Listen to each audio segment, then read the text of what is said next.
Tampang dua mahasiswa pembunuh sopir Maxim Risdianto saat malam takbiran di Jambi, diduga karena gaya hidup hedon.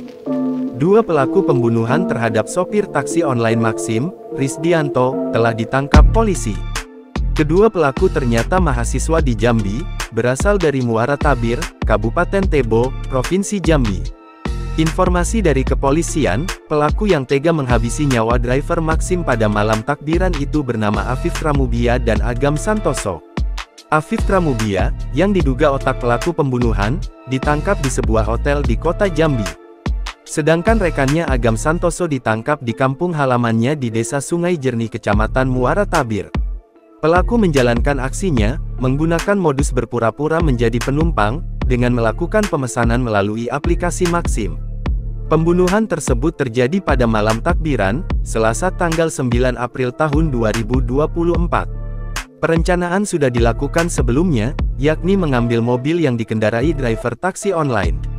Pelaku melakukan pemesanan, dengan tujuan ke lokasi yang tergolong sepi, yakni Sungai Duren.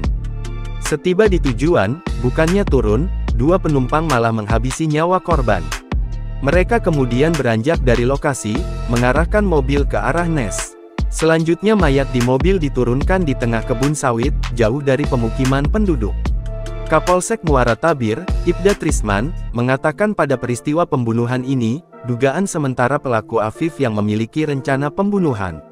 Ibda Trisman mengungkapkan bahwa mobil sopir Maxim tersebut kemudian digadai senilai 28 juta rupiah. Kemudian dibagi ke Agam 7 juta rupiah dan Afif mendapat 21 juta rupiah, ungkapnya.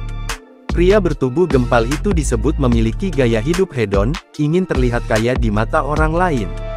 Menurut Ibda Trisman, Afif mengaku ke pacarnya warga Bungo, dia punya mobil, dan akan mengajak perempuan itu jalan-jalan saat Lebaran Idul Fitri.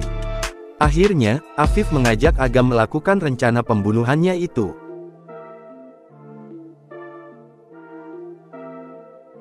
Download Tribun X sekarang, menghadirkan lokal menjadi Indonesia.